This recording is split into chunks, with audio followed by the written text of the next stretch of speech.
आज हम लोग बहुत ही शानदार टॉपिक के बारे में देखने जा रहे हैं जिसका नाम है श्वसन तंत्र। श्वसन तंत्र को इंग्लिश में हम लोग बोलते हैं रेस्पिरेटरी सिस्टम।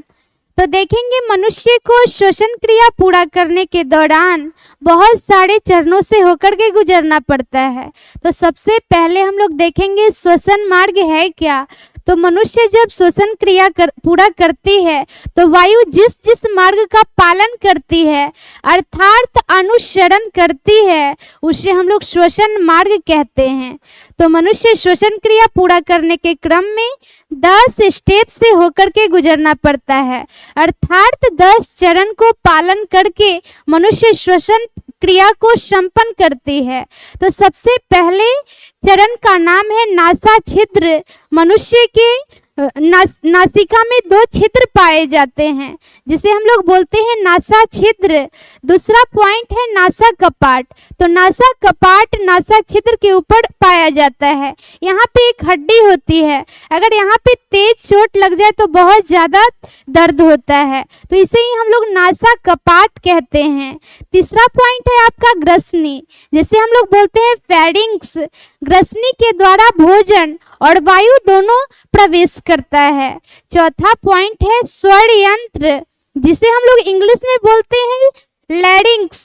अगर हम लोग बोल पा रहे हैं तो स्वर यंत्र हम लोग का ठीक है, यहाँ पे पाया जाता है, जिसे हम लोग वॉइस बॉक्स भी बोलते हैं। स्वर यंत्र को इंग्लिश में बोलते हैं लैरिंक्स, लैरिंक्स को हम लोग वॉइस बॉक्स भी बोलते हैं।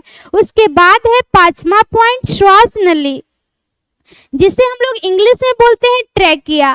तो ट्रैकिया अर्थात श्वास नली को हम लोग फिगर के माध्यम से देखेंगे।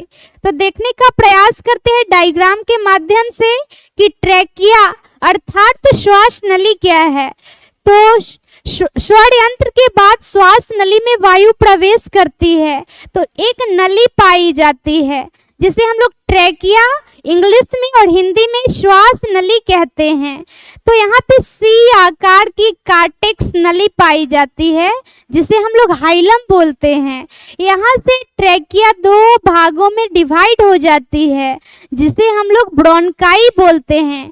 ब्रोंकाई को हम लोग हिंदी में श्वसनी बोलते हैं। यहाँ से वायु प्रवेश करने के बाद ब्रोंकाई भी छोटे छोटे भागों में डिवाइड हो जाती है जिसे हम लोग बोलते हैं इंग्लिश में ब्रोंकायोल्स और हिंदी में बोलते हैं श्वसनिकाएं।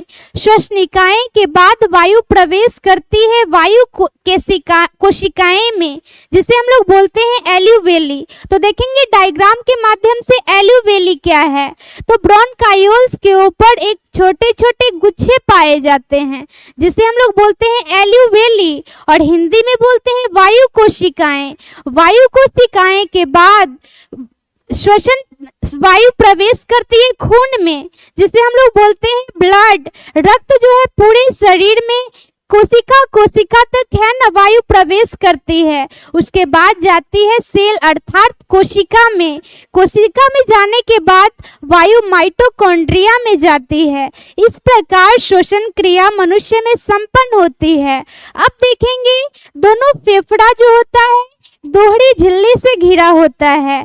तो कोई पूछे कि मनुष्य में फेफड़ा जो होता है दोहरी झिल्ली के कारण घिरा होता है, तो दोहरी झिल्ली किसका बना होता है, तो उसको हम लोग बोलते हैं प्लूरा या मेम्ब्रेन। जिस दोहरी झिल्ली से घिरी होती है उसका नाम होता है प्लूरा मेम्ब्रेन। अब नीचे हम लोग नाम रहता है। कभी कभी हम लोग सुनते होंगे कि कुछ नहीं हुआ, अचानक से है ना हम लोग सड़क दुर्घटना में देखते हैं कि किसी की मृत्यु हो जाती है, तो ना तो उसका हाथ फ्रैक्चर होता है ना पैर फ्रैक्चर होता है, कहीं से कोई ऐसा निशान नहीं आता है और इंसान की मृत्यु हो जाती है। तो लोग बोलते हैं कि पता नहीं कैसे हो गया। उस समय क्या होता है कि जब ये श्वास नली से होकर के वायु प्रवेश करती है डायफ्राम में और उसका क्या होता है डायफ्राम टूट जाता है। जब डायफ्राम ही नहीं रहेगा तो श्वसन की क्रिया संपन्न खत्म हो जाएगी और इंसान की मृत्यु हो जाती है। तो क्या होता है हाथ पैर कहीं से कुछ फ्रैक्चर नहीं, कहीं से कुछ निशान नहीं और उसका डायफ्राम टूट जाता है। तो इसलिए हम लोग बोलते हैं कि नहीं ऐसा है कि कुछ नहीं हुआ, हम लोग तो ऐसे बोलते हैं आम भाषा में, लेकिन डायफ्राम ही उसका टूट गया तो इंसान की मृत्यु हो जाती है। और डायफ्राम ही 70% 20% ये श्वसन की क्रिया संपन्न करने में इंसान को मदद करती है। और डायफ्राम जो है हम लोग का संयोजी ऊतक का बना होता है। इस प्रकार श्वसन मार्ग 10 चरण से होकर के मनुष्य को श्वसन क्रिया संपन्न करने में मदद करती है। धन्यवाद।